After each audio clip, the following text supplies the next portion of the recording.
we lost the uranium industry in the early 80s, I think that's when we had a real decline and where things sort of fell apart for us for a little while.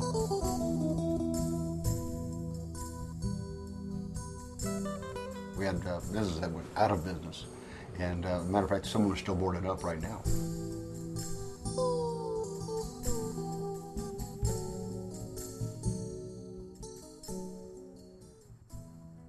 The people that came from elsewhere to mine generally went back elsewhere.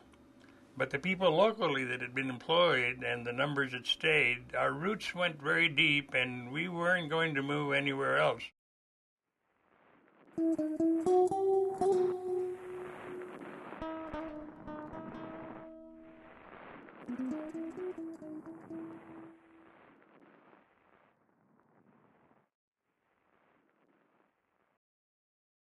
Grants, New Mexico is home to the world's only underground uranium mining museum.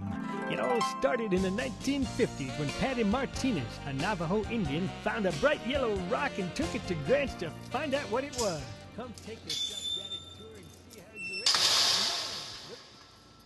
My name is Art, and I worked in the uranium area here in the Grants area from 1957 until 1994.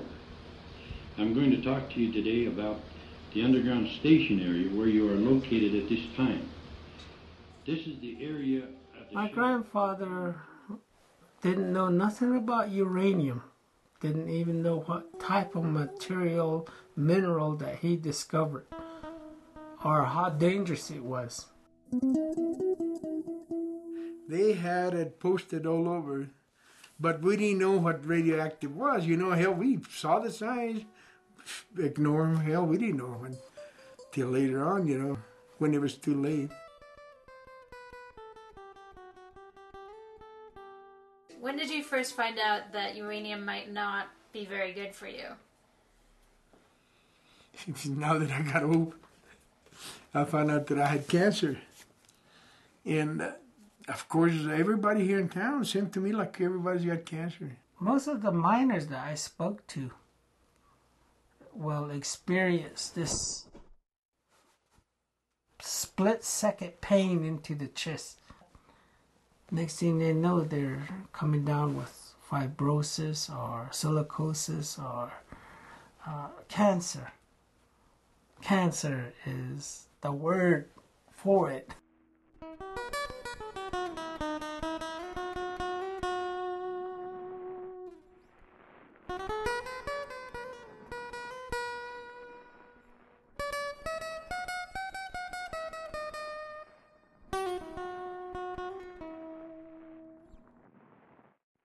It was basically associated with not having sufficient fresh airs, and this is particularly important in the very early mining. In the many, many small mines, individual operators didn't have good ventilation systems, and so they didn't remove the radon gases. Uranium will emit some radon gas because radon gas is going to be generated and it can slowly diffuse. The reason why radon is an important source of radiation exposure, both naturally and in uranium mines, is the fact that it's mobile. It's 3 to Freddie. In the tailings, what you have is what's left over after you've removed the uranium. And they include the things that ultimately will generate radon. The rock itself that we're looking at across here is the tailings pile.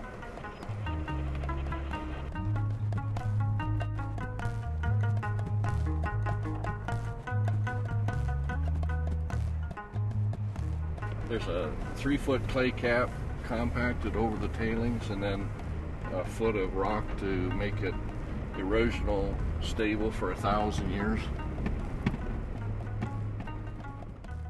Our biggest employer in this area here is actually the corrections industry. We're happy to have them here because it actually took up a lot of the slack that we lost when we lost the uranium industry back in the early 80s. The uranium comeback would bring money into this community. There's no doubt about that. And in Grants, the city just accepted 3 new applications to explore and one day mine uranium in the area. The Cibola County Beacon says one application is for federal property, the other on state.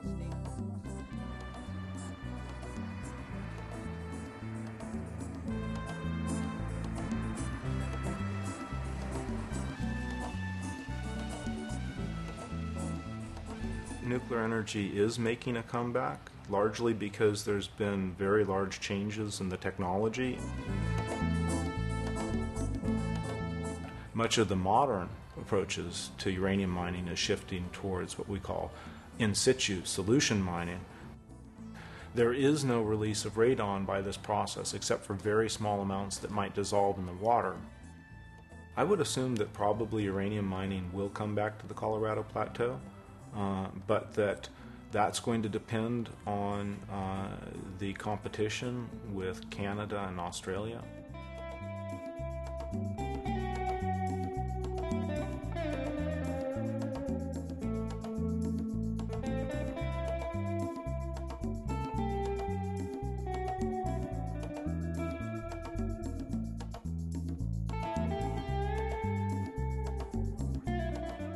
I think it would be nice if it did come in.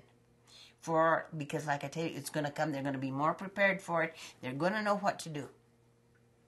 If they have it some other place, why can't they have it here, right? If we want to continue our present lifestyle and turn the switch on and the electricity is there every time we want it, I think the fact that uranium and nuclear power produces absolutely no emissions to the atmosphere. In my opinion, it's the cheapest and cleanest source of energy we have on the earth today.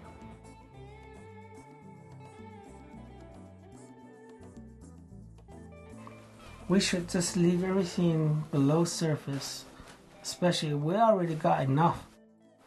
As far as I know about uranium, that stuff goes on a plant, will be heavily exposed.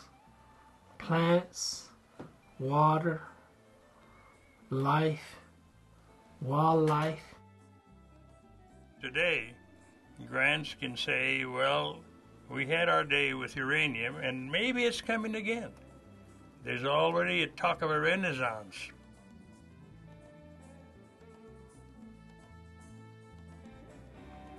Take care. This is Abe Peña bidding you a good day. God bless y que Dios vaya con ustedes.